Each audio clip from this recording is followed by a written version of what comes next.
the 2019 UnidosUS Annual Conference Monday Luncheon, Vision 2020, a conversation with the candidates, featuring former Vice President Joe Biden,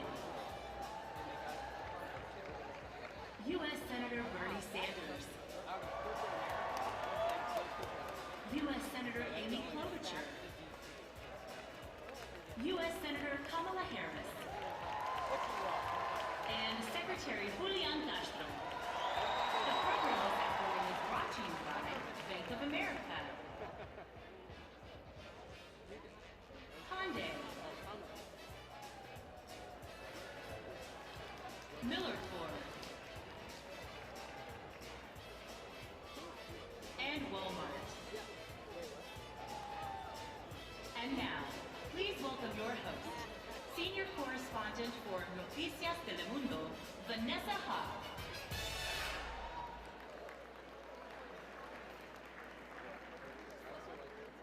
Hola, muy buenas tardes y bienvenidos. How are we doing today? Wonderful. I'm truly honored to join you for the 2019 UnidosUS Monday Luncheon. This conference is truly an amazing event. I salute UnidosUS for year after year putting together the largest gathering of the nation's most influential people, organizations, and companies working with the Latino community. I applaud you all for devoting your time and resources to this conference and to the work of UnidosUS. And the truth is, your dedication is needed now more than ever. We know the threats that we face.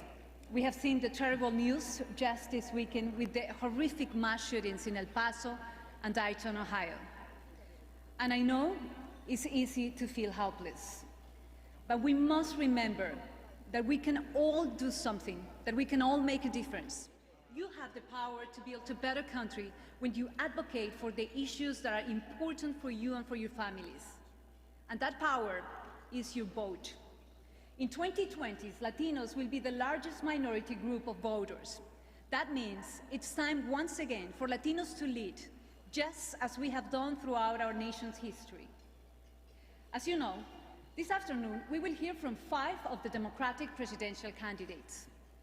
Former Vice President Joe Biden, former Secretary Julian Castro, and Senators Bernie Sanders, Amy Klobuchar, and Kamala Harris. If we leave them with just one message today, I truly hope it's this. They should know loud and clear that Latinos are ready to lead in 2020.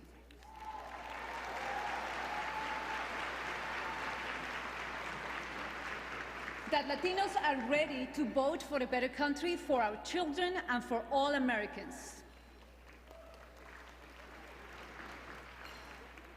I'm very excited for this afternoon program.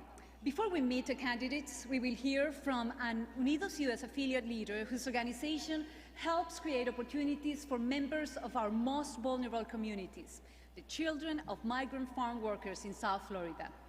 UnidosUS President and CEO, the wonderful Janet Murguia, will also be here with us.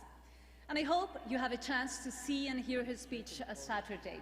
Her message resonates this afternoon. We must be engaged. We have to get up and vote, just as we did in 2018. And our allies are very important for this work. UnidosUS is proud to count on business partners that understand the vitality of the Latino community. So it is my great pleasure to introduce our first co-sponsor of the afternoon. Please welcome from Bank of America Merrill Lynch, the Pacific Southwest Region Executive and Business Banking, Mr. Julian Parra.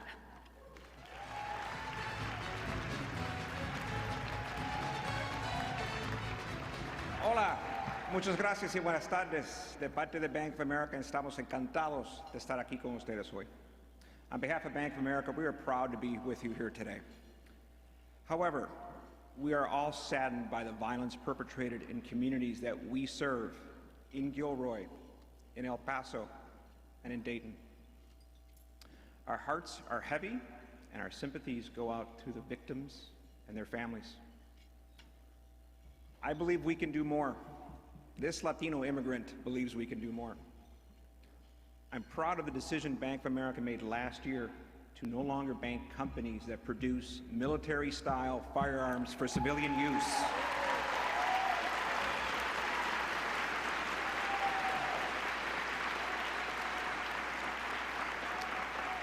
I believe we can do more.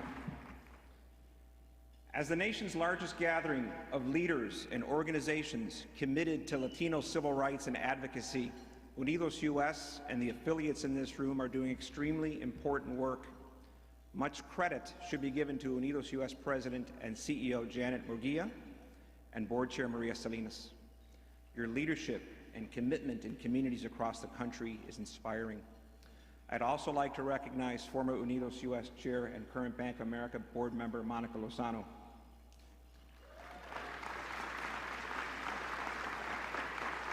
Your understanding of the issues that are important to our community is unparalleled. At Bank of America, we have been asking our clients, employees, and communities one simple question: what would you like the power to do? By asking, we start a conversation that helps guide us in how we serve, how we live our purpose to help make financial lives better, and how we help create sustainable growth in communities, including here in my hometown of San Diego. One of the themes we've heard as we've listened to responses is a desire to break down barriers to employment and connect people to sustainable career paths. We agree. We understand that many employers and graduates feel that education is not preparing them for work globally, and we will soon face a shortage of skilled workers. We need to do better. Bank of America invested more than $13 million in 2018 alone to advance issues of economic mobility and social justice. We are growing our Latino talent. In 2018, we saw increases in critical roles, manager positions, and all senior levels of the company. That talent joining our firm, we've seen growth in our Hispanic Latino Organization for Leadership and Advancement, an employee network that now spans more than 14,000 members.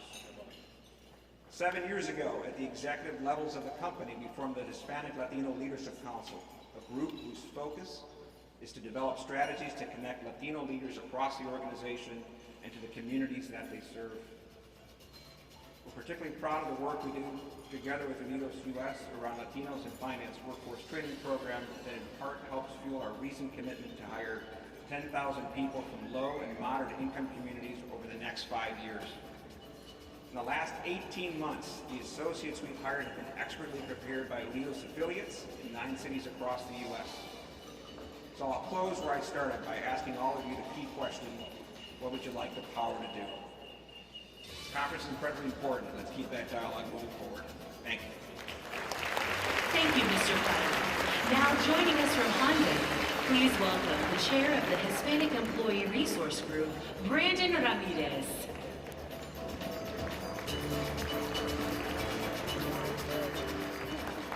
Good afternoon, Unidos. So my name is Brandon Ramirez, and I'm the chair of the Hispanic Employee Resource Group called Amigos Unidos at Hyundai Motor America. Thank you. So I'm very excited to be here at our annual conference in San Diego. Now, I have fond memories of San Diego from my graduate school experience at the University of San Diego, so I'm glad this beautiful place was selected. To UnidosUS's President and CEO, Janet Murguia, and other members of the leadership team, thank you for allowing Hyundai to be with you as a sponsor. We are proud to have worked closely together over the years on a number of important programs in the past. In San Antonio, I led a Lideras workshop brainstorming marketing ideas for new product launches. Now, through this positive experience, the Amigos Unidos ERG added a young communities focus to promote education and expand student opportunities. Other programs include the Capital Awards, recognition of the Hispanic military heroes, and community outreach. The need for Unidos has never been greater. Unidos works together to solve today's challenges using our nation's diversity as a strength. Unidos works closely in the community to identify the solutions we need. Someone once said, if you don't have a seat at the table, you may be on the menu. Unidos not only sits at the table, but ensures that the agenda rightly includes issues important to this community. It is your courage, your boldness, your fearlessness, which are what we need especially today. So many of you know Hyundai is an automobile company based in Seoul, South Korea. And we are proud of that South Korean heritage. But as the 5th largest automobile company in the world, we are committed to diversity and inclusion as a business imperative. Our diversity vision statement is, together we are stronger. And through our long-standing partnership with Unidos, you help us realize that ideal. Simply put, you make us a better organization. So thank you again for allowing us to be part of this year's Unidos conference. I wish you continued success, and I hope you have a great remainder of the conference. Thank you very much. Thank you, Mr. Ramirez. Joining us from Miller Coors, please welcome Community Affairs, Latino, Veterans, and Asian Lead, Alberto Sr.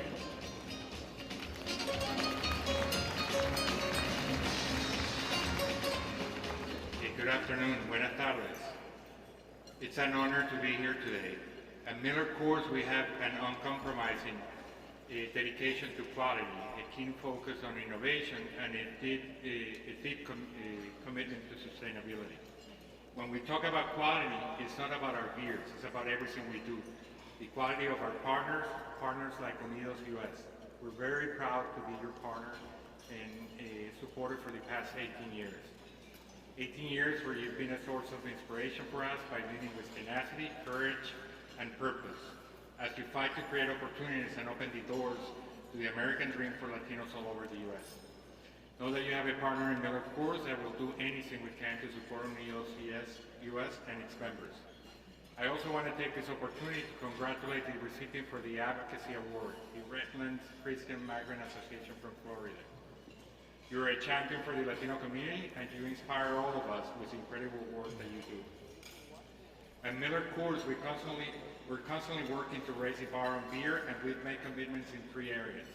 Brewing our beers more sustainably, using less water, ensuring that all of our major breweries are zero waste to landfill, and by working toward reducing our carbon emissions. Alcohol responsibility, preventing drunk driving by providing free rides around the country on major holidays like St. Patrick's Day, and partnering with rideshare services and by marketing our products responsibly. Community investment. We focus on lifting the communities where we live, work, and sell our great beers through programs focused on economic empowerment and civic leadership. While we're extremely proud of the work that we've done and the contributions we've made, we're far from done. Thank you for your time, and thank you, UnidosUS, for lifting, inspiring, and empowering the Latino community through your work. Thank you. Thank you, Mr. Senior. Joining us from Walmart, please welcome Market Manager, Frankie Almada.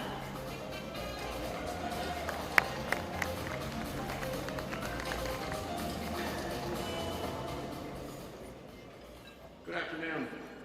Before I begin my speech, I would like to ask everybody kindly to bow their head, a second of silence for all those that lost their lives last week inside of one of our Walmart stores, and for other senseless acts that had happened. I would appreciate it.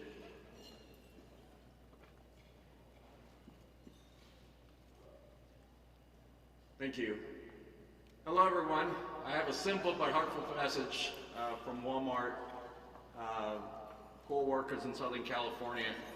Bienvenidos a San Diego.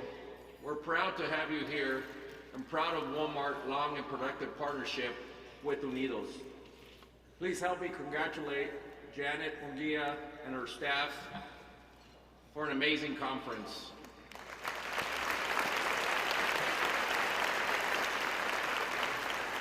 Our partnership with Unidos is reinforced by our shared belief in the American dream and our shared commitment to seeing that all people get a full opportunity to pursue that dream.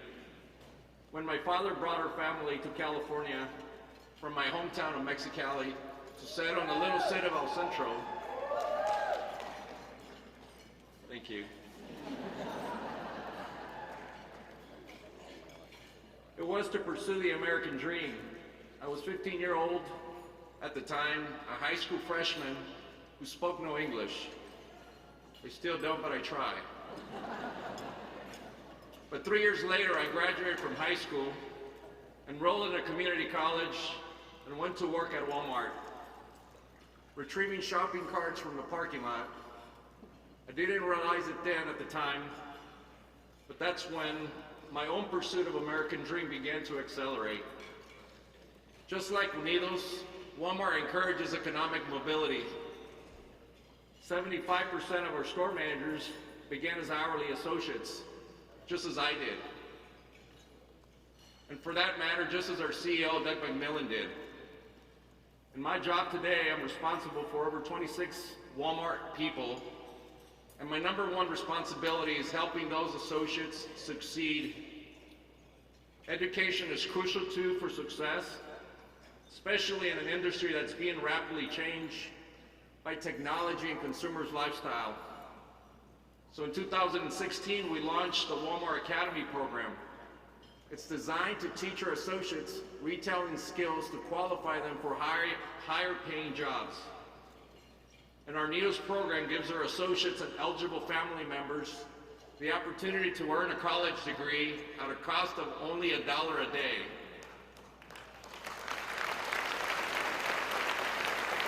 Here in California, 188 of our associates have already used that program, earning college credits worth of over $800,000 in tuition.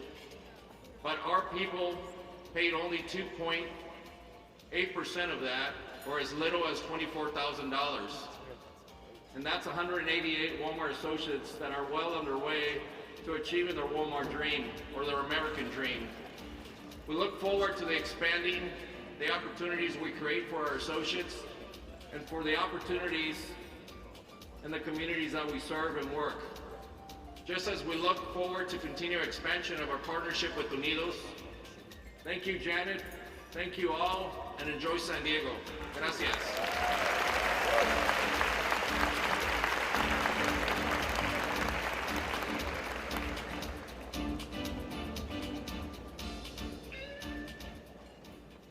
This is just like in the Oscars with the music. Thank you so much, Mr. Ahumada. Earlier today, the 2019 UnidosUS Affiliate Advocacy Award was presented to the Redland Christian Migrant Association.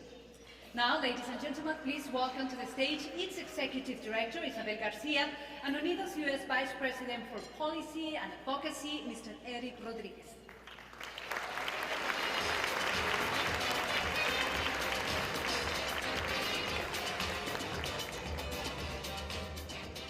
All right, thank you very much. We got to be really fast here, so I'm going to run through this, but this is the highlight of the year for me, certainly, being here and being able to present this award. This is the Affiliate Advocacy of the Year awardee, and look, it's a great honor and a privilege for me as Vice President of the Policy and Advocacy Division to lead and work alongside a lot of dedicated and committed advocates in the Latino community. Many of them you've been able to interact with during this conference. You've seen them in many different places, so you know how hardworking they are. Together, them with all of you, we work tirelessly to support, inform, and advocate for the Latino community. To take on some of the toughest challenges for our community, economic, political, of our generation. From fighting against the creation of mass deportation forces that would separate families to defending against the erosion of the Affordable Care Act and civil rights laws. When times are challenging, we depend on our community leaders more than ever, and many have stepped up and into the arena, determining that the time demands that we go beyond service and support for our families and into advocacy and engagement with our political leaders. Our political leaders are often mirrors rather than molders of public sentiment. These leaders know that it is up to them and all of us to make sure that what they see when they look in the mirror is a community that is both caring and powerful. So each year we recognize an UnidosUS affiliate that demonstrates the courage to go beyond the call of duty and serve. This year it's my honor to bestow this award to Redlands Christian Migrant Association of Immokalee, Florida. to accept the award is the Executive Director, Isabel Garcia.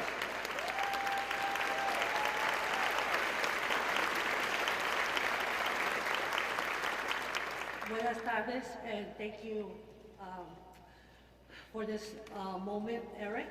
I am truly humbled and honored to receive this advocacy award from UnidosUS on behalf of RCMA and all those who work tirelessly to ensure children and families we serve have the opportunities they need to succeed. I am a third-generation migrant farm worker.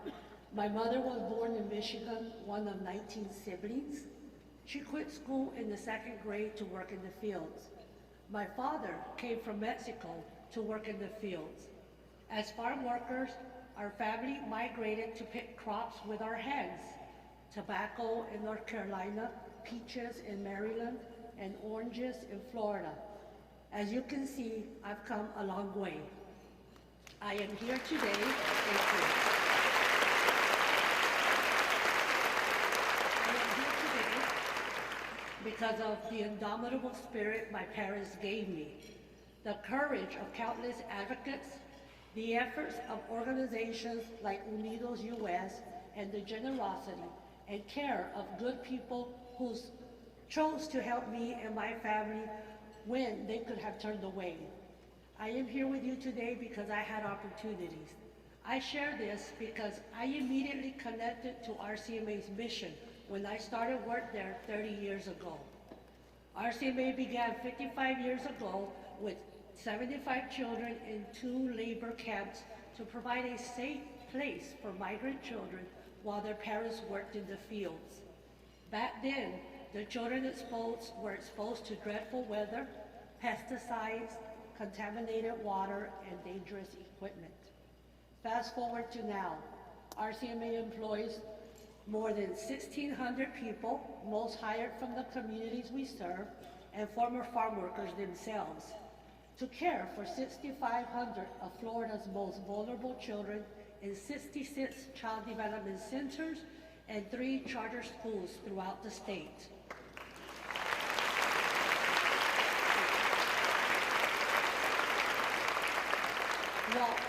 While many hazards have improved, agriculture still needs a safe place for their children to learn and thrive while they pick our fruits and vegetables.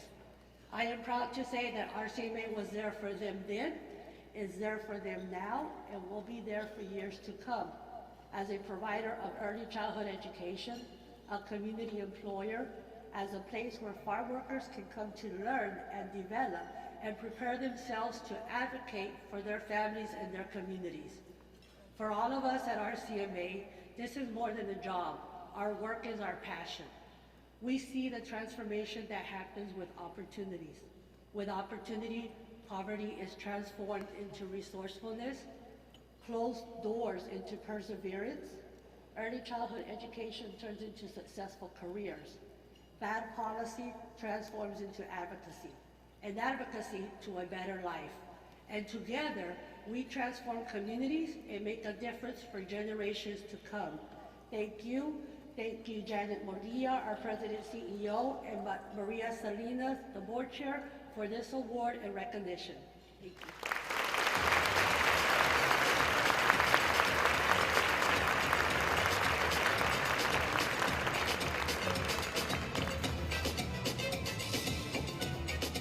Thank you so much, Mr. Rodriguez and Mrs. Garcia. Congratulations, because this is such a well-deserved award. Okay, so now we'd like to express our gratitude once again to our friends from Bank of America, Merrill Lynch, Hyundai, Miller Coors, and Walmart. So please give them one more round of applause.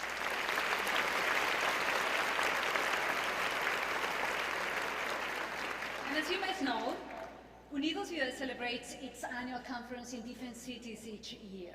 So the support of the local community and business leaders as their elected officials is very important for them. At this time, we would like to express our deep gratitude to the members of the UnidosUS Annual Conference in San Diego, the host committee here. So thank you so much. Wonderful job. And on behalf of Janet Murguia, UnidosUS Board Chair, Maria Salinas, and all of us here at UnidosUS Familia, thank you for opening the doors of this beautiful city. We also like to thank Chula Vista, California Mayor Mary Salas, who is here with us in the room today. Thank you, Mr. Salas. And definitely the work of UnidosUS would not be as effective without partnerships with other sister organizations. So at this time, we want to recognize and give thanks to the following friends who are the leaders of organizations that have long been allies to the UnidosUS. Starting with Cindy Benavides, Chief Executive Officer of LULAC, the League of United Latin American Citizens. Maria Cristina Caballero, President and CEO of Dialogue on Diversity. Ramiro Cavazos, President and CEO of the U.S. Hispanic Chamber of Commerce. Marco Davis, President and CEO of the Congressional Hispanic Caucus Institute. Tommy Espinosa, President and CEO of RASA Development Fund. Mike Ibarra, founder, Latino Leaders Network. Ben Lopez, Executive Director of the National Association of Latino Independent Producers. Alex Nogales, President and CEO of the National Hispanic Media Coalition. Luis Olivas, President of the American Association of Hispanic in Higher Education. Eduardo Rodriguez, Executive Director of Friends of the American Latino Museum. Raquel Tames, President and CEO of the Society of Hispanic Professional Engineers. And Sid Whitson, President and CEO of the Hispanic Association on Corporate Responsibility. Thank you all very much for joining us here. As a reminder, we're reaching far beyond this hall and across the country on Facebook Live and facebook.com/weareunidosUS. And of course, in Spanish, in noticiastelemundo.com. We will soon hear from UnidosUS President and CEO Janet Murguia and 5 of the Democratic presidential candidates for a long-awaited and very timely conversation. But before that, we have a delicious lunch that is served. So, buen provecho para todos.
Our program will begin in 10 minutes. Please find your table. Our program will begin promptly in 10 minutes. Please find your table.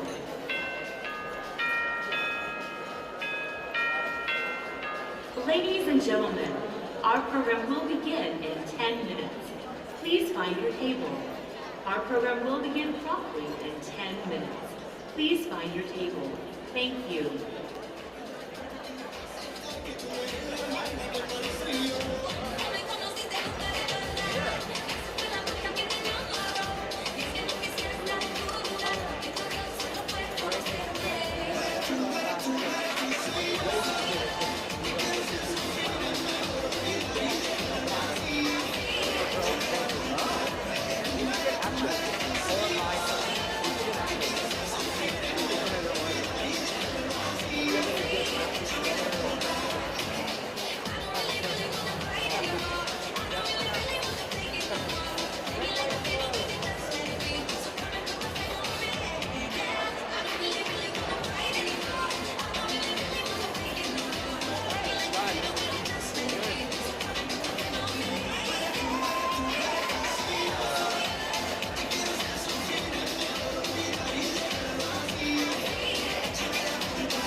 Our program will begin in 5 minutes.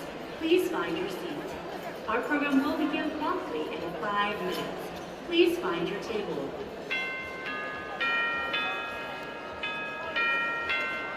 Ladies and gentlemen, our program will begin in 5 minutes.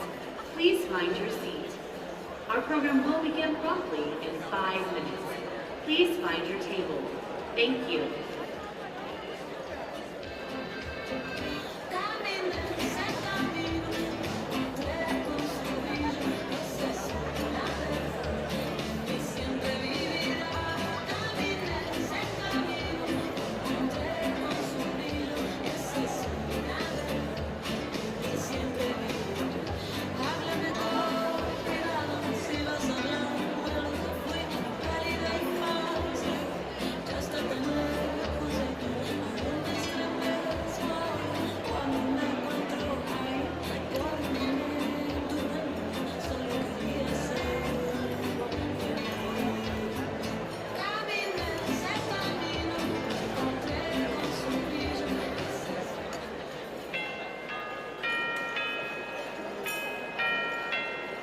Ladies and gentlemen, our program will resume in 1 minute. Please take your seats. Our program will resume promptly in 1 minute. Please take your seats.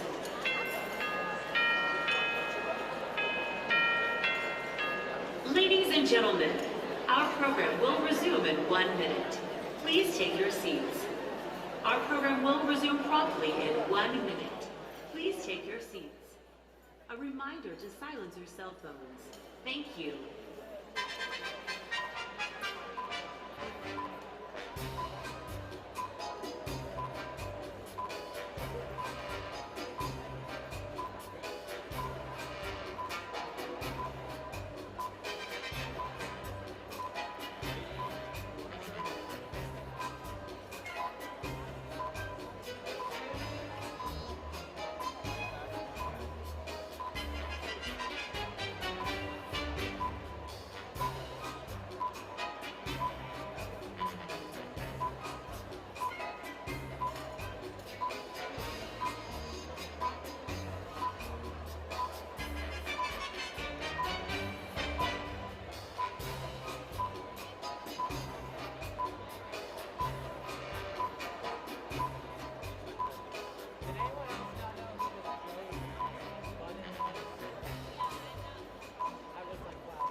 The 2019 UnidosUS Annual Conference Monday Luncheon, Vision 2020, the conversation with the candidates, now continues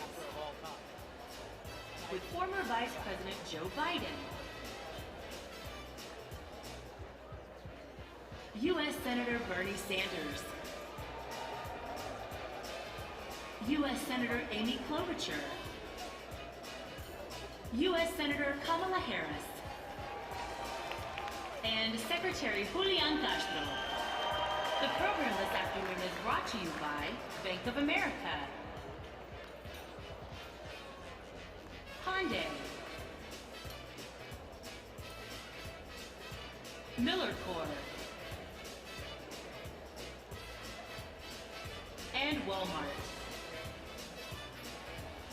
And now, please welcome back your host, Senior Correspondent for Noticias Telemundo, Vanessa Hawk. Am I announced? Yeah, sorry.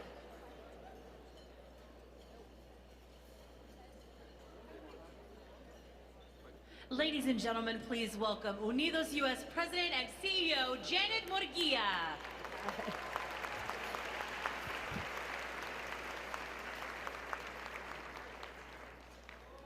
Bravo! Good afternoon, everybody.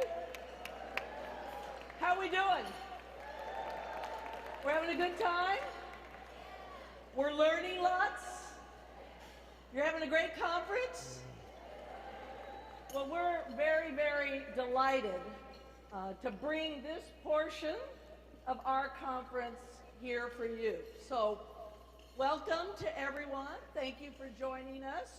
This is a really incredible opportunity for us to be informed about what our leaders are talking about. You know, part of the value and the heart of our mission is really about connecting our community to leaders and offering this platform as an opportunity to hear directly from some of the leaders who are seeking to lead this country, who are seeking to be the Democratic nominee for president, is a really exciting opportunity for us. So we appreciate everybody being here, and I hope that you will take note that we are welcoming and have invited these candidates to come to our home and to have that chance to be able to share with us their vision and some of their thoughts and speak directly to us. So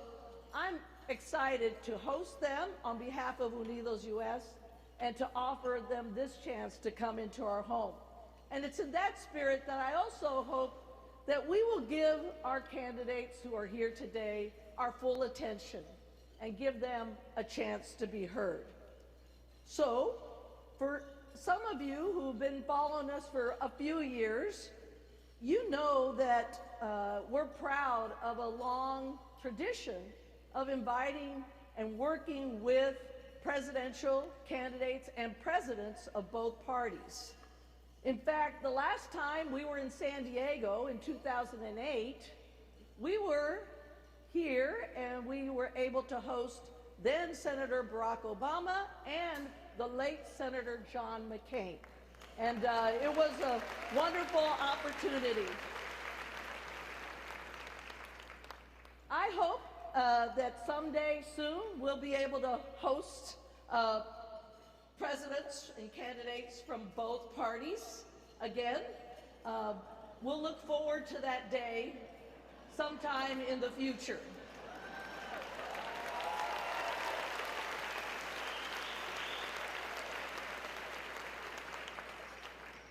With that, we have some ground rules that we're going to ask our wonderful MC to kind of relay to you all as we proceed. But I'll be back to ask our guests and these wonderful leaders a few questions. Until then, we'll get started soon. And thank you all for being here and for your full attention. Thank you all very much.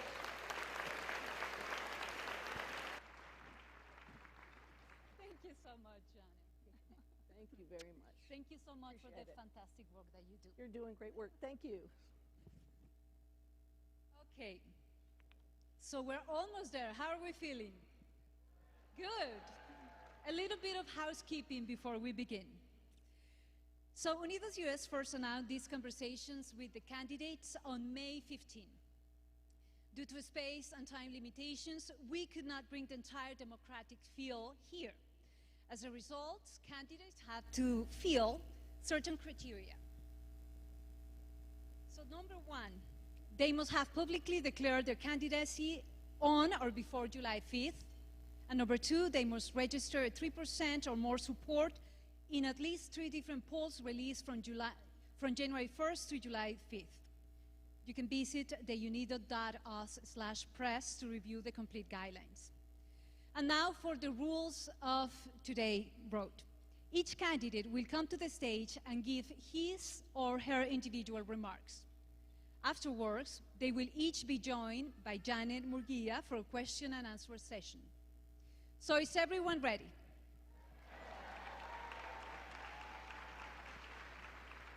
Now please welcome to the stage former Vice President Joe Biden. Hey folks.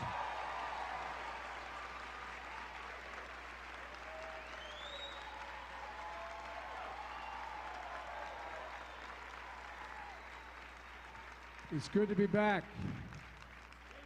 Thank you, thank you, thank you, thank you all. Folks, I want to thank your president for, we're old friends, we've been doing this a long, long time, for putting this together and allowing us to come and tell you basically the essence of why we're engaged, why we're running, and to take some questions. Folks, I had planned on initially coming here and starting right off talking with you all about education, global warming, immigration, the whole slew of topics that are of consequence in this election. But quite frankly, in light of the weekend marked by the horror and grief that so many people have had to withstand, I think we have to start off a slightly different. I have to start off a different way. Ladies and gentlemen, the American people may be running out of tears, but I pray they're not running out of will. A will to do something about where we are. We don't need thoughts and prayers out of Washington. What we need is strength and some resolve that we haven't seen yet. You know, the fact of the matter is, there's an escalating acts are not madness. They are driven by hate. And they are a hatred that we have to confront and rip it out by its roots. You know, the hater in El Paso had a military-style weapon, an AK-47 with 30 rounds in it. In Dayton, Ohio, the killer had a weapon, a military-style weapon with 100 rounds in it. And, you know, but this is about a lot more than guns. I was able, with Dianne Feinstein and others, to eliminate and outlaw assault weapons and limit the number of clips that could be used in a gun. And we'll do it again. But, folks, it's deeper. It's deeper than the issue of guns. The fact of the matter is that hate is on the rise in America.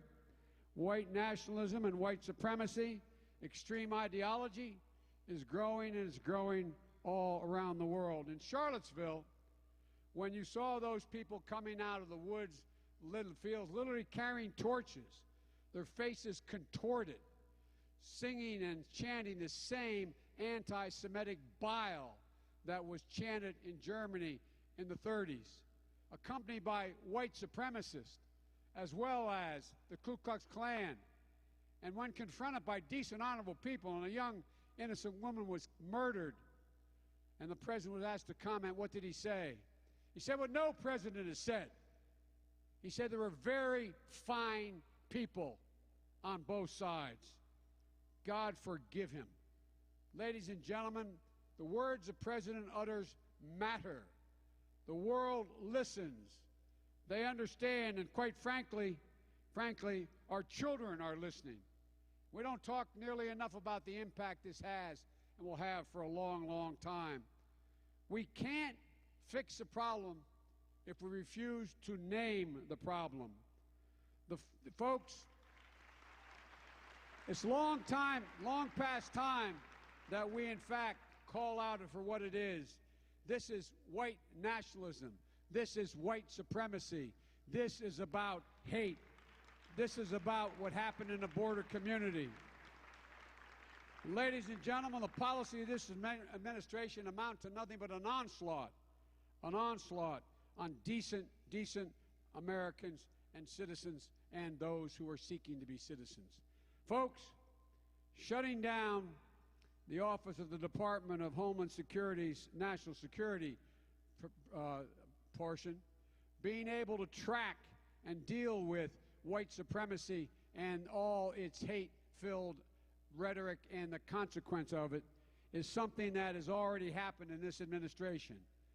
Now, Mr. President, it's long past time you stood up to it. Mr. President, it's long past time you addressed it for what it is. This is hatred, pure and simple, and it's being fueled by rhetoric that is so divisive and is causing people to die. Ladies and gentlemen, America is unique in all the world. America is an idea. We hold these truths self-evident. We hold these truths to be self-evident. All men and women are created equal. We the people, in order to form a more perfect union. We've never lived up to that rhetoric. We've never lived up to the Constitutional Declaration, but we've never actually simply abandoned it, walked away from it as this president has, and it has to stop. We are in the battle for the soul of this nation, and unless we can restore it, all the rest of the issues will not be addressed. So thank you for having me. That's why I'm running, and I'm happy to answer your questions. Thank you, thank you, thank you. Mr. Vice President. I'm back. You mind taking a question or two? Not at all. Okay. Well, Mr. Vice President, thank you. I know this is not your first time addressing our UnidosUS participants. We appreciate your friendship and support in the past. I wanted to ask you a question about health care. There's been a lot of folks in candidates running for this position of president in the Democratic primaries. What is your position on expanding access to health care for those who need it? And if you could just say whether you think dreamers and their parents would be covered under your plan. Two questions. The first answer is that I think we should build on what is working. By the way, the Affordable Care Act that the President passed helped the Hispanic and the Latino community more than anyone else in terms of the number of people that it covered. Number one. Number two, I offer a plan that builds on that. Immediately restore all the cuts the President made by executive order in that plan and add to it a public option. The American public is ready for that, meaning that you can buy into a Medicare-like proposal in the Biden health care plan. Secondly, we control drug prices as well, that any new drug, and those bio drugs now, not chemical drugs, that are so darn expensive, we should set up a system whereby you have at the Department of HHS a group of outside experts that say what the rational price, the starting price for that drug is, because these are life-saving drugs that are on the way, particularly for cancer and other things using the immune system. And then once that price is set, and other countries do this, once that price is set, cannot increase the price beyond the cost. Did I say something wrong? Okay. Beyond inflation. Lastly, with regard to, I think that anybody who in fact is here in the United States who is able to buy into the plan like anyone else can in America should be able to buy into it. So yes, the dreamers, and by the way, if and when I become president, they're in, it's over, they're citizens. This is where we got to move to. I really mean it. I don't know, did that answer your question? I'm trying to watch the clock. No, can I get another question in? Sure you can. So you've talked a little bit in the past about your ability to work with others, and particularly people on the other side of the aisle. I guess, you know, we issued a poll today that actually said that Latino voters appreciate pragmatism and understand that we may have to find some compromise along the way to get to solutions. Would you tell us why you think you could get to those solutions knowing that we're a little polarized right now? Well, look, one thing you can't do is compromise on principle. There are certain principles you do not compromise on, period. No, I really mean it. And I've never done that. But you can compromise in order to get something done that significantly improves the status and concern of the issue you're most concerned about. And folks, the reason I think, look, let me give you an example. Remember how they went after Obamacare right after we got it passed? I thought it was the best thing the president, he did all the heavy lifting, I just helped, and it got passed. Well, you know what? The vast majority of American people, including the Latino community and all communities, didn't even understand it was Obamacare. All they knew was that their pre-existing conditions would be covered. 100 million people would be able to do that. All they knew is they could keep their kids on a policy if they had one until they were 26. All they knew is that 20 million more people got covered. It wasn't until they started to take it away, Janet, that all of a sudden you found Republicans saying, no, I'm for that, I'm for that, I'm for that. Because I went into 24 states, mostly purple and red states, campaigning for candidates, 69 of them. We elected 41 Democrats who took on Republicans on health care, straight up. You didn't see any Republicans running around last time saying, I want to do away with pre-existing conditions, I want to do away with. What's happened now as it relates to the issues of health care, but beyond that, in terms of immigration, because that's what I think is one of the central, most consequential issues we have to solve quickly. We need an immigration bill, which we go into if you have time. But here's the deal. The reason why I think it's changed is all of a sudden people are realizing, my God, I didn't realize what was happening. I didn't know what was going on at the border. They've now seen family separations at the border. They've now seen kids be put in jail, in cages. They've now seen families separated. They've now seen the horrific nature of how this president and the border security people have handled immigration. And they're sick of it. They're angry. Complicated by the fact that they now seen again what happens when you do not deal rationally with the Second Amendment. The Second Amendment says, well, anyway, the fact of the matter is you can deal rationally with it. Universal background checks. As I said, Diane and I got past the assault weapons ban, the number of clips in a gun, background checks for the Brady bill. They've now seen it, and they're ready. And by the way, when they're not ready to do it and they can't get Republicans to vote, we go into their districts and we defeat them. No, I'm not joking. Here's the thing. As your nominee, if I'm your nominee, I'm going to go into those red states. Doesn't mean I can win every one of them, but it sure in hell helps the senator running in that state to win. It sure and helps the Congress to win that state. And just go through the southern states and see what happens. And by the way, the polling data shows I can win North Carolina, I can win Florida, I can win Georgia, I can win Texas. But it's a long way out. It's a long way out. So you try to, and last point I'll make, the fact of the matter is on some issues there is a consensus. Our politics is broken, not the fact that we don't have the same ideas. Look, at the end of the last administration, we were already out of what he'd already won. I was still able to put together a bipartisan group to spend almost $9 billion on NIH and cancer research. It's a common concern of everybody. There's certain things that are consequence that everybody is for. The politics is broken with Trump, but none of it works unless we get rid of Donald Trump. Ladies and gentlemen, let's thank Vice President Biden for joining us today and sharing his views. Thank you so much. Folks, every time I'd leave my grandfather's home, he'd yell, Joey, keep the faith. And my grandmother yelled, no, Joey, spread it. Go spread the faith. We're going to go this way. Thank you. Thank you. Be careful. Thank you so much, Janet. Thank you so much, Mr. Vice President. Thank you. And now please welcome to the stage Senator Bernie Sanders.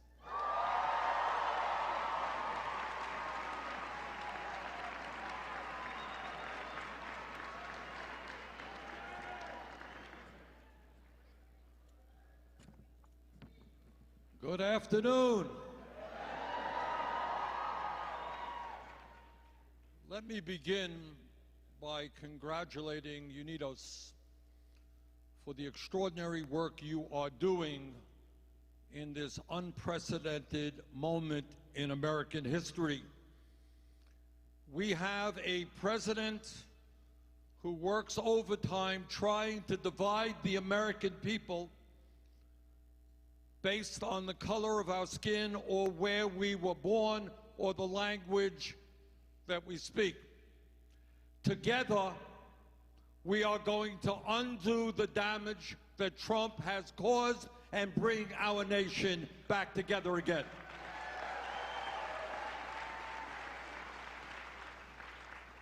Now, everybody here knows, and one of the clear manifestations of the ineptitude, dysfunctionality of Congress today, everybody here has experienced and felt the incredible sadness that we have seen in this last week with the mass killings in Dayton and in El Paso. And today, I say to Mitch McConnell, Republican leader in the Senate, stop allowing the NRA to dictate gun policy in America. Listen to the American people.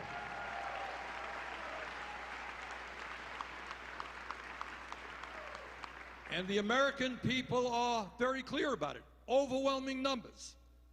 They believe in common sense gun safety legislation, expanding background checks, doing away with the so-called gun show loophole, making sure that people who buy guns legally are not selling them to criminals, and in my view, something I have believed for decades, the time is long overdue to end the sale and distribution of assault weapons in this country.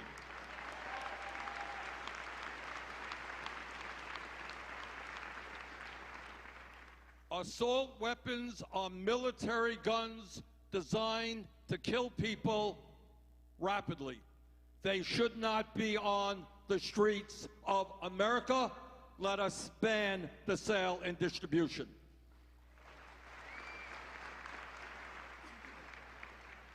But obviously, we cannot stop there. When we look at El Paso, for example, we understand that the killer there was motivated by a strong hatred of immigrants. My family, my father, came to this country from Poland at the age of 17 without a nickel in his pocket, couldn't speak English, and he had not much education. So I know a little bit about being in a family of immigrants. And today I say to Donald Trump, stop your anti-immigrant rhetoric. Stop the hatred.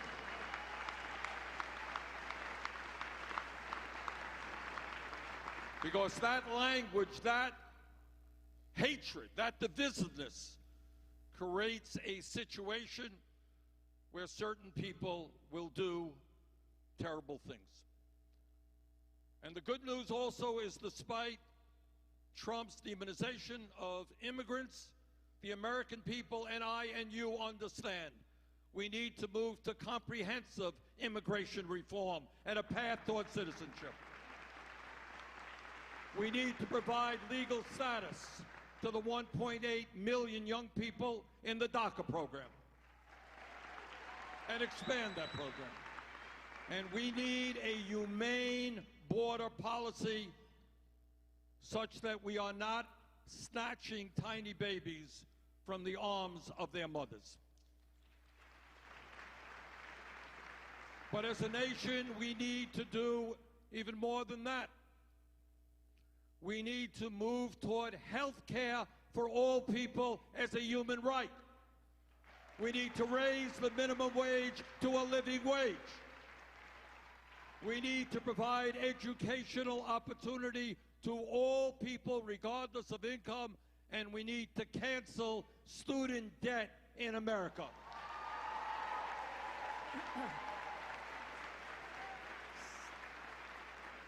And despite what Trump believes, climate change is very real. We're going to have to take on the fossil fuel industry and save this planet for our children and our grandchildren.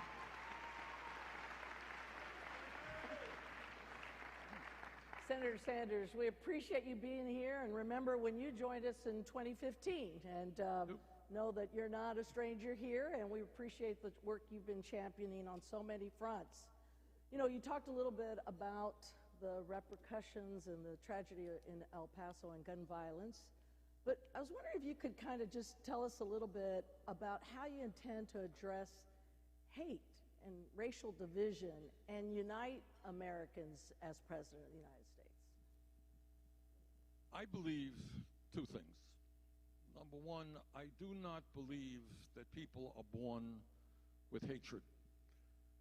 I think hatred is stoked, is promoted by people who have an end in mind. For example, Trump believes as a political calculus that he can win this election not on his ideas, which are few and far between, but based on dividing the American people up. He uses his bully pulpit to say that that person over there is the reason you're earning low wages, don't have health care. That's the reason. I hate her, hate him. What a president should be doing is talking about how we bring our people together and how, in fact, in my case and in your case, this country was built by immigrants who did the hardest work.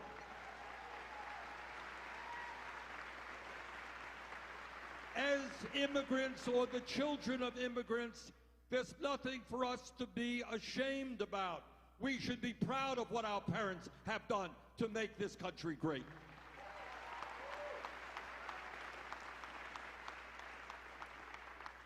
So, one other topic we wanted to cover with you, and maybe a couple here still yet. We had a lot of questions that were submitted by our participants, and one in particular I wanted to ask was, how do you plan to support Puerto Ricans who continue to struggle following Hurricane Maria and with the persistent economic challenges on the island, and what would you do if you became president? Well, I would listen to Carmen Julene Cruz, the mayor of San Juan, as one of my co-chairs.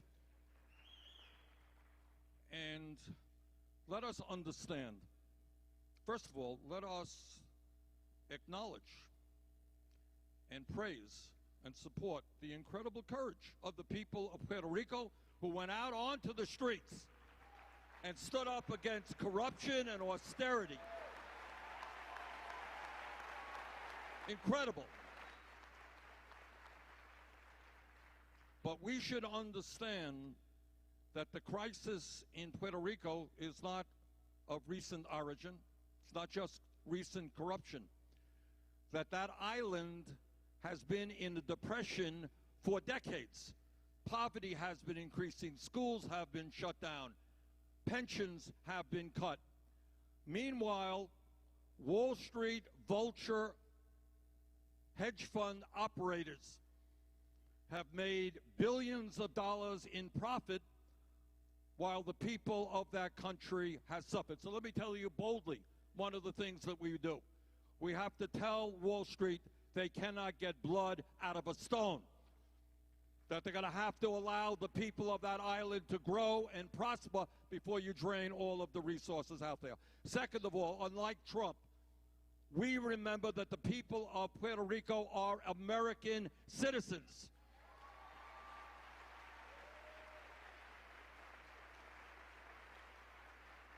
And they need significant help. They need a modern-day Marshall Plan so that the young people of the island are not forced to leave, but can stay in their own homes and create decent-paying jobs.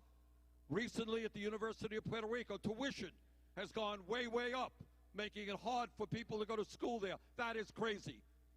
And that is why, among other things, for Puerto Rico and for the 50 states, I believe we should make public colleges and universities tuition-free.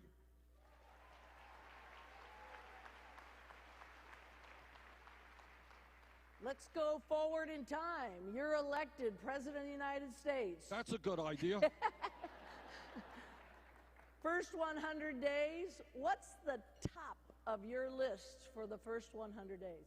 There is no one top. There are so many issues that have to be addressed.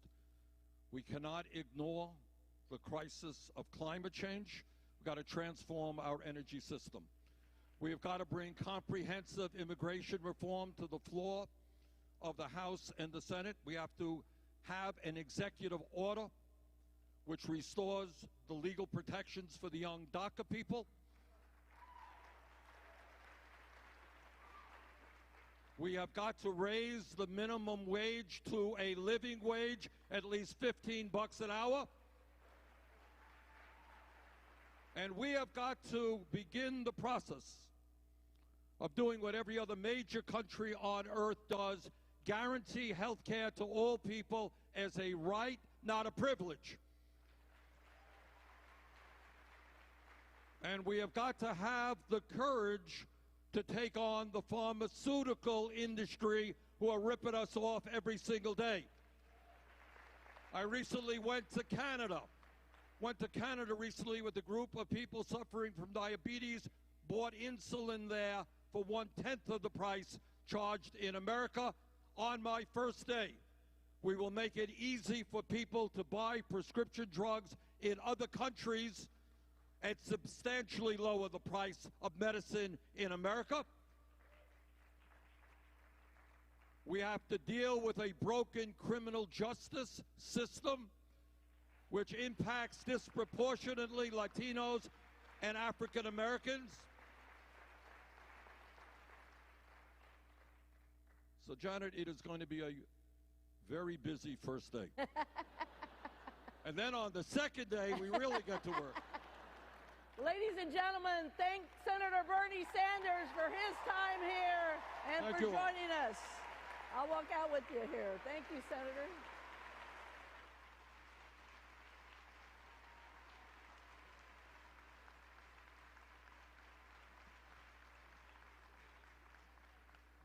Thank you so much, Janet. Thank you so much, Senator Sanders. And now please welcome to the stage Senator Amy Klobuchar.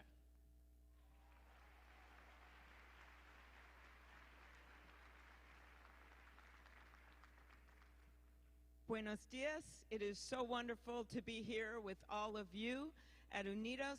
Thank you for your leadership for so many years, for a half a century. And I will say it is needed now more than ever. I tend to be a happy warrior from the state of Minnesota and was going to lead today with talking about the economics of this, which I'll get to in a minute. But I think we all know that the tragedy cannot be shoved under the rug.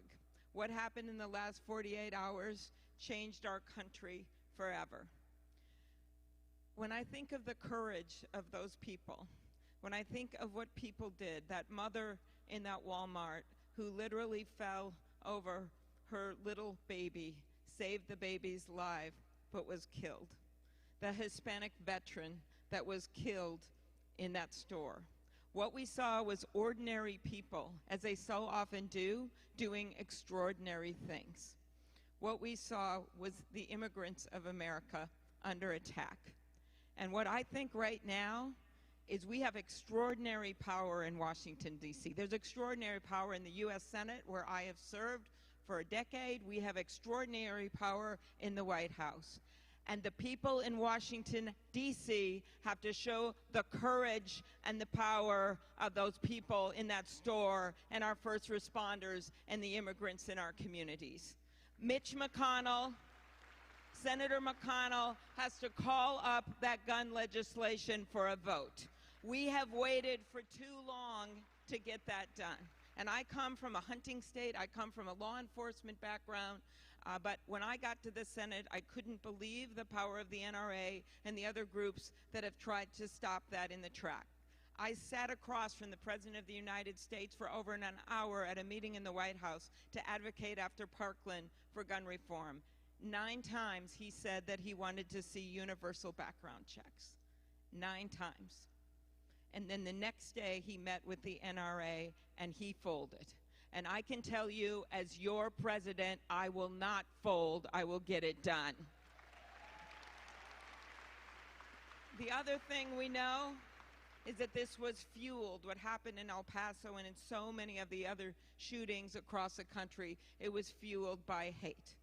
And no, Mr. President, as he said after Charlottesville, there are not 2 sides to an issue when the other side is the Ku Klux Klan and white nationalists. There is only one side, and that side is what unites us.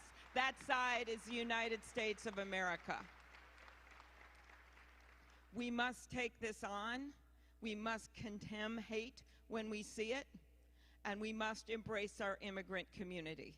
Because I am one that believes, and this is based on my background, just so you know, I am the granddaughter of an iron ore miner that worked 1,500 feet underground his whole life, Slovenian. On my mom's side, she was the daughter of immigrants. Both my grandparents came over to America, and she wanted to be a teacher, and she moved to Minnesota and taught school till she was 70 years old. My dad, he went into newspaper because my grandpa saved money in a coffee can in the basement of his little house so that he could send him to college. And I stand before you today on the shoulders of immigrants. as the granddaughter of an iron ore miner, as the daughter of a teacher and a newspaper man, as the first woman elected to the U.S. Senate from the state of Minnesota, and a candidate for President of the United States. Because that is the story of immigrants. That is the story of our shared dreams, that no matter where we come from or who we look like or who we know, that we can succeed in America. And that is the point that I'm going to make on every stage. I'm excited. I'm going to Houston for the debates, yes, because I'm going to make the point once again. This president tries to distract us with hate, right? With how he talks about immigrants. You know how I talk about immigrants? I talk about the fact, and our Hispanic community, I talk about the fact that 70 of our Fortune 500 companies are headed up by people from other countries, right? 25% of our U.S. Nobel laureates were born in other countries. This is an economic imperative in our country. We need strong small businesses that so many of you head up. We need people who are willing to work in our hospitals and get medical degrees and work in our nursing homes and work in our fields and work in our factories. Immigrants don't diminish America. Immigrants are America. That is the message that we need to send out there. Thank you, Senator Thank Klobuchar. you. All right. Thank you so much, Senator Klobuchar. Great to see you again. Thank you. I've had a chance to work with Senator Klobuchar as she chairs the Steering and Policy Committee on the Senate for the Democrats, and also we've testified before the Judiciary Committee. So Was I nice to you? Yes, you Okay, were good. great. Thank you so much. Okay, good. Tell me this, a lot of interest in criminal justice system, criminal justice reform. There was an earlier effort to try to get some changes there. A lot of folks in our community in particular are concerned with the way our Latinx young people are impacted by both law enforcement and the criminal justice system. What are your thoughts, and what would you do as president to really improve on what we see as serious problems with mass incarceration, in particular of Latinos? Of course, and I come from law enforcement background. As I said, I was the county attorney, and I've always believed that our mission is a mission of justice, right? That is to convict the guilty and to be fair and compassionate, but also to make sure we protect the innocent. So the first thing that I would do is make sure, as president, that our criminal justice agencies, that they reflect the community that we serve, right? And that includes the Latino community. The second thing I would do, we've passed this First Step Act that you probably heard about, where we made sure that we reduced sentences for some of our nonviolent offenders that got way too long of sentences in the federal system. Well, now we need the Second Step Act, which is to work with our local and state partners to make sure that they do the same with incentives in place. The third thing that I would do is make sure that we have a criminal justice system that works, and that's everything from body cameras to videotaping interrogation, something we pioneered in my state. But the final thing, which should really never be the final thing, is one answer: economic opportunity, right? You must have economic opportunity. That's why I'm such a big believer in drug courts. My own dad struggled with addiction, with alcohol, his whole life. When I was growing up, he had 3 DWIs, and by the time he got the third one, he had to choose treatment or jail. And he chose treatment. And in his words, he was pursued by grace. And I believe that everyone in this country has that same right to be pursued by grace. And that means ample treatment. It means help with mental health, which I know with our Latino community, especially our young people, has been such a struggle. And then finally, this economic opportunity. It's right here in this room, and you know that is all about raising the minimum wage, making sure that we have an education system that works for everyone. I speak from experience. My daughter was in public schools. I was as well. But my daughter was in a school when I got elected to the Senate in Arlington, Virginia, that was 30% Hispanic kids. And I got to see firsthand what it meant to have a beautiful new school building, the effect it had on rising up people's quality of life and how those students succeeded. So I'm a big believer when it comes to how we get criminal justice reform is sharing the economic opportunity in this country, because we can only have a functioning economy if everyone can function in the economy.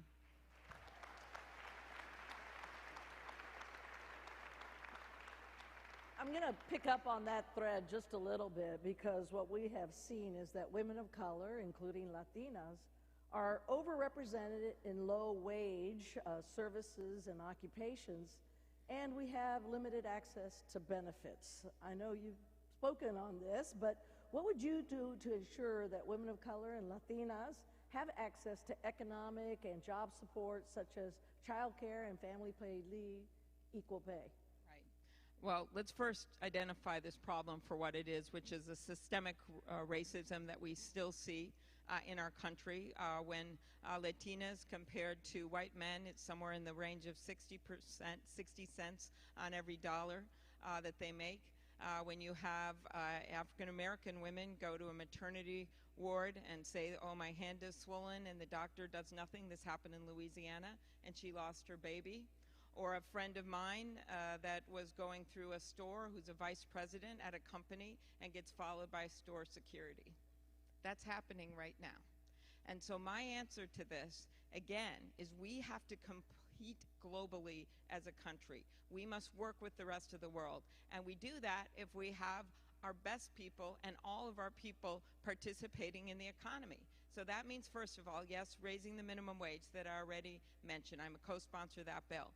But it is also about making sure that we have a good education system, that we look at higher education in terms of two-year community college. There's many paths to success. That's what my sister did at first. She hadn't graduated from high school, and then she got her GED and went to two-year community college. For many, it's a four-year degree, and making sure that we double the Pell Grant, something I favor, and something that your group has worked on, which is making sure those loan repayment programs work for everyone, which they right now are a complete mess. And then also making sure that we have paid family leave, and we have ways to handle our child care in such a better way. And I would add one more thing, which is retirement. In front of us, we're going to see what I used to call the silver tsunami, but then people told me it was too negative. So I call it the silver surge, right? And so we have women have a lot less money to retire with. So I think we need to look at keeping Social Security, of course, strong, but building on ways to make it easier to retire. And one of them for small business is something called Up Savings Accounts that I've introduced with Senator Chris Coons of Delaware. And what that does is allow people to take these savings account with them if they're working part-time, if they have multiple jobs, and be able to take the first $2,500 out for emergency expenses, because so many people in America can't afford when they have an emergency. So this is a big issue for all of us, but it particularly hits the Hispanic community. Ladies and gentlemen, let's thank Senator Klobuchar for her time and for being here with us today. Thank you, Senator. Really appreciate you. Thank you.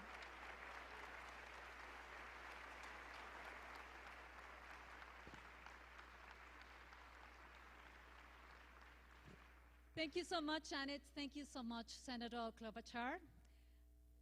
And now, please welcome to the stage Senator Kamala Harris.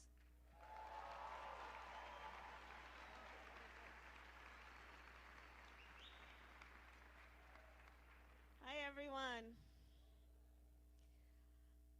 I have 3 minutes. Okay, not a lot of time. Let me start by thanking everyone here. With the tragedy of El Paso, we had Gilroy just last week. This is a room obviously full of leaders, and you're on the ground every day. And there are so many people, families, parents and children and grandparents who look in your eyes every day, searching your eyes to find out if everything's going to be okay.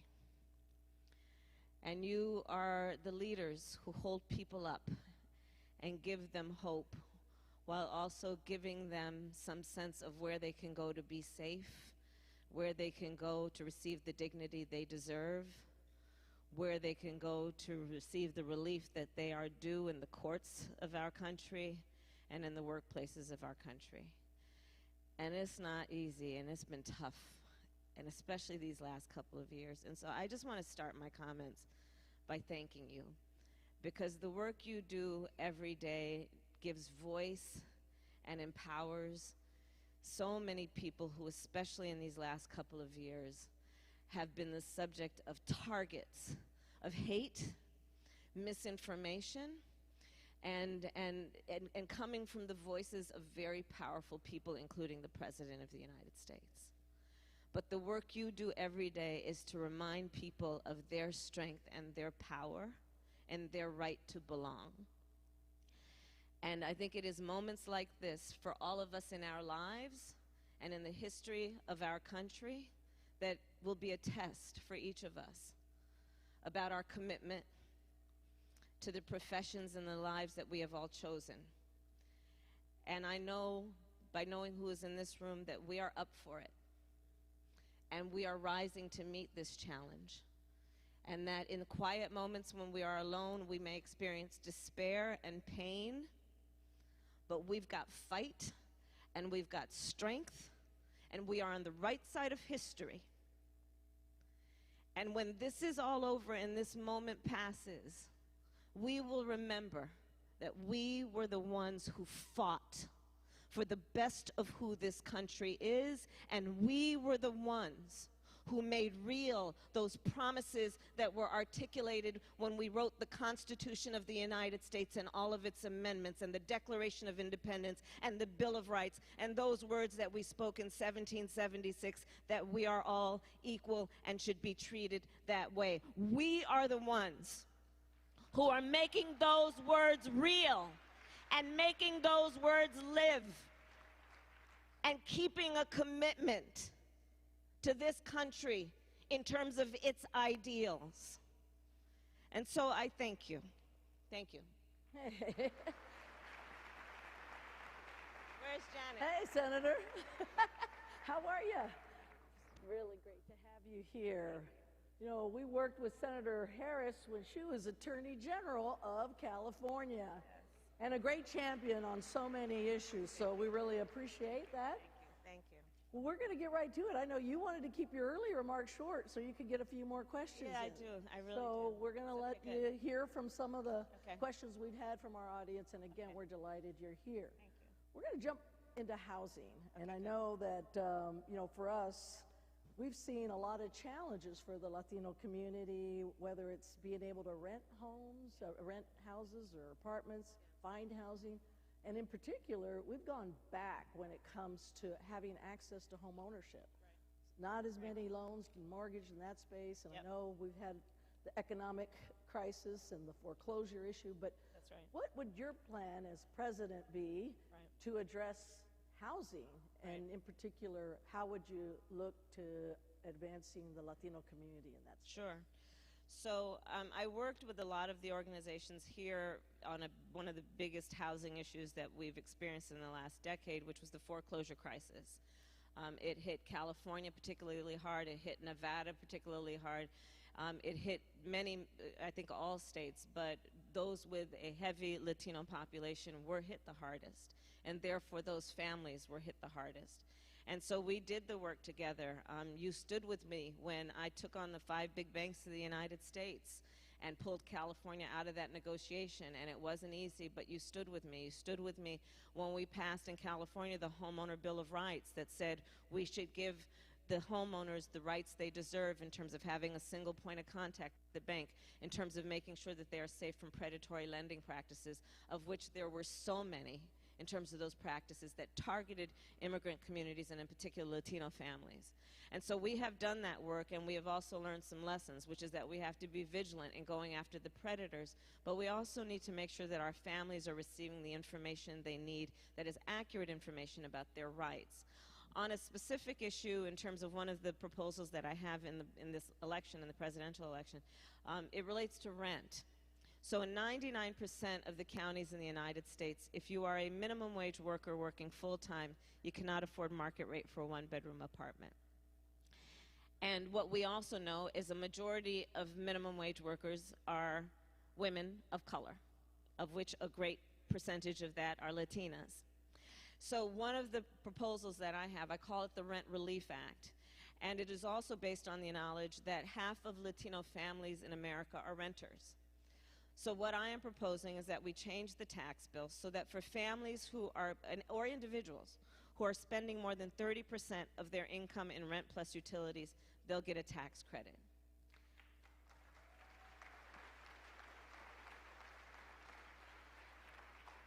And this is designed to just obviously deal with the reality of it, which is we have hardworking families who are literally a paycheck or even half a paycheck away from homelessness.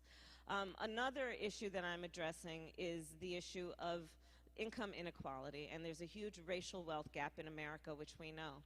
And so specifically, it deals with a couple of things. One, I have a proposal that would be $100 billion investment in families who are living in federally subsidized housing to make sure that we help them with down payments and closing costs so that they can get in the stream of home ownership. Because as we know, home ownership is one of the greatest generators of intergenerational wealth, right? So let's think about it in context, right? We also know that Latino students, college students, have much higher student loan debt than their white counterparts. Well, let's think about this and put it in context, in the context of home ownership. When our kids go to college, if we own a home, we might be able to say to them, instead of you having to take out a loan from some predatory for-profit loan agency, we'll take some money out of the capital we've accumulated in our home so that we can give you the money for tuition so you don't have to go to that lender. We can say to our young people and our children, you want to start a business? I'll give you startup capital by taking out some of the equity of my home. Intergenerational wealth based on home ownership. So this is what I seek to address.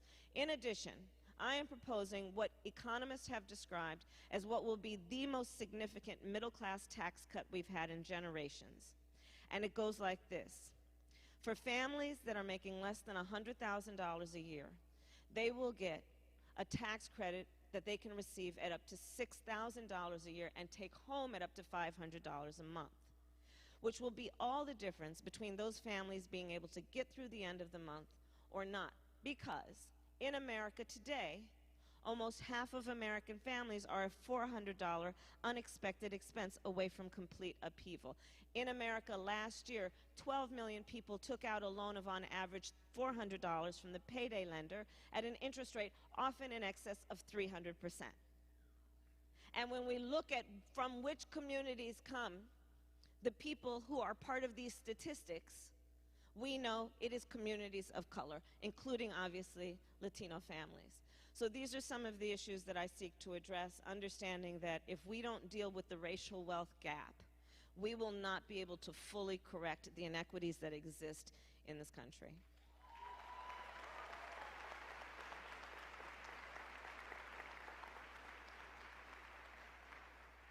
So I know you've been following the issue closely. We know we have a outdated and broken immigration system.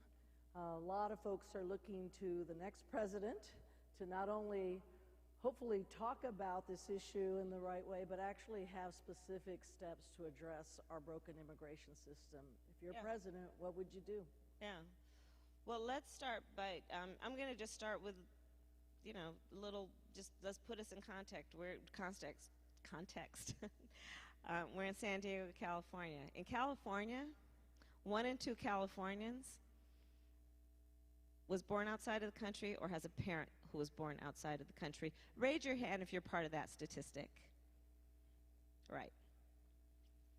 So the reality that we all know, but clearly some people, including the current president of the United States, needs to learn, is that this is a country that was founded and built by immigrants. Unless you are Native American or your ancestors were kidnapped and brought over on a slave ship, your people are immigrants.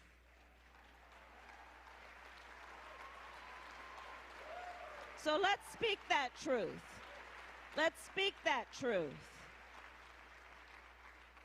And the fact that we have a president of the United States who is clearly a racist, who has clearly been motivated by speaking to the lowest common denominator, has been so busy using what should be the most powerful tool of the President of the United States. Because you know, when she holds this microphone in her hand,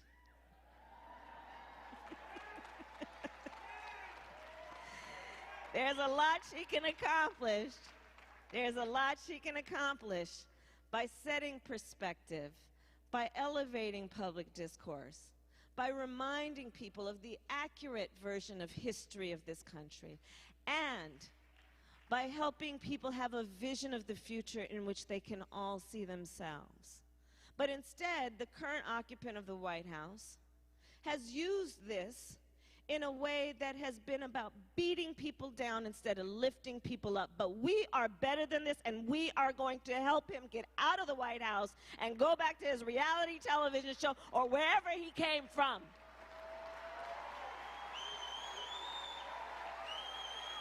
Because he needs to go back. He needs to go back. So on the issue of immigration, yes, I will be a president who uses everything I have to ensure that we pass comprehensive immigration reform with a pathway towards citizenship. I will also tell you that I am prepared on day one to take executive action to renew protection for our dreamers under DACA and extend it to their parents and their siblings.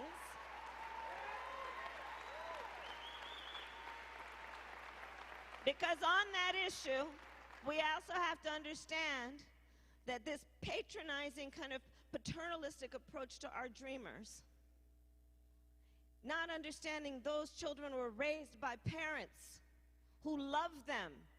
And so the policy can not only be about saying we're going to take care of the young people. You take care of those children by understanding they exist in the context of the parents who raised them and love them, and extend the protection to them. Ladies and gentlemen, Senator Kamala Harris, thank her for joining us today. You come this way, Kamala. Wow, thank you so much. Thank you so much, Senator Harris. Thank you so much, Janet. And now please welcome to the stage former Secretary Julian Castro.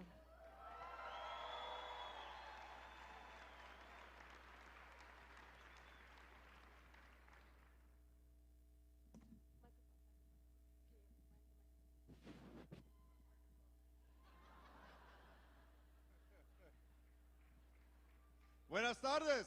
Good afternoon.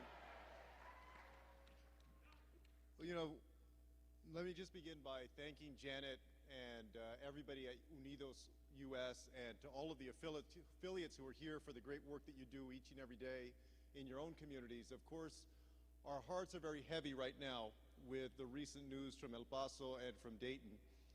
And I wanted to take a very quick moment to reflect on that. Right now, we have to decide what kind of nation we're going to become. The attack that we saw in El Paso 2 days ago was the result of hate and bigotry. For 4 years now, since he launched his campaign, Donald Trump has made hate and bigotry and division a political strategy. The attack 2 days ago was an attack on the Latino community. It was an attack on immigrants. It was an attack on Mexicans and Mexican Americans. And that is no accident. That is due in part to the climate that this president has set of division, of otherness. The choice that we have to make in this election is whether, in the years to come, we're going to move forward as one nation with one destiny, or fracture into the kind of divided and lesser nation that this president wants us to. Like many of you, I know the promise of the United States. My grandmother that I grew up with came here in 1922 from Mexico. when she was 7 years old as an orphan. She never got an elementary school education, so she worked as a maid, a cook, and a babysitter. She raised my mother as a single parent. And my mother raised my brother Joaquin and me as a single parent too. Joaquin and I are proud products of the public schools of Texas. And just 2 generations after my grandmother got here from Mexico with almost nothing, like a lot of your families, wherever you came from, one of her grandsons, my brother Joaquin, is a United States Congressman, and I'm here to ask for your support as I run for President of these United States of America. That is the promise of our country. And I'm convinced if we're going to move forward as one nation with one destiny, that we have to find a way in this country to promote appreciation of our differences, cultural understanding, the willingness to live and to work and to worship with people who are different from us.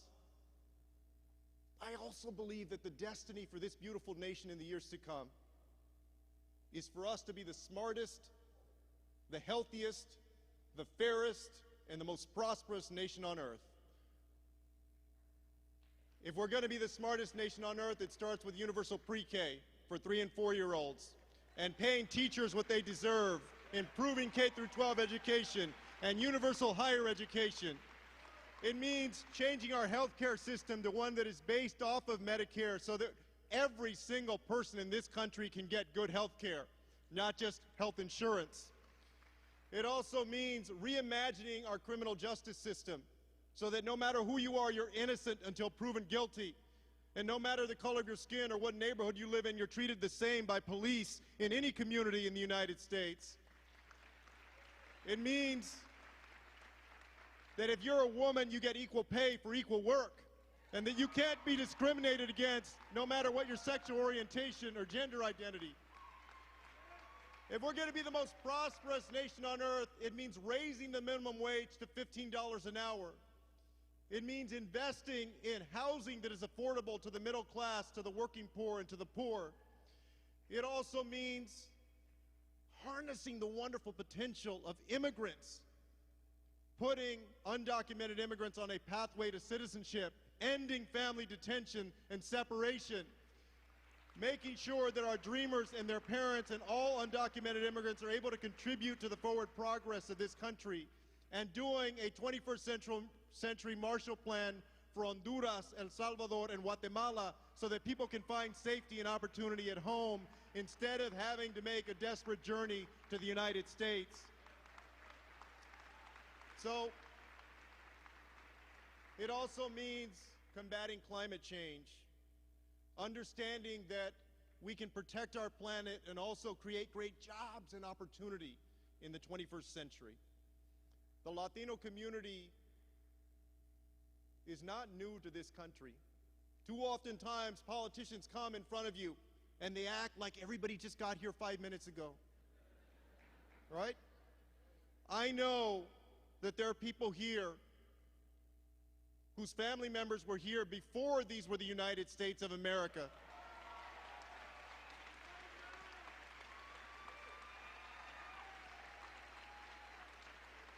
And that today, you are just as proud as any Americans out there. Our families have fought in wars, they've cleaned floors, they've picked crops, they've helped build communities. They are part of the great story of this nation. And I hope in this election that you will give me the opportunity, along with you, to write a new chapter.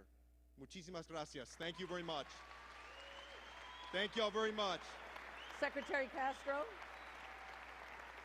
thanks for being here. Well, needless to say, we're proud to have a Latino running for president, aren't we? Appreciate.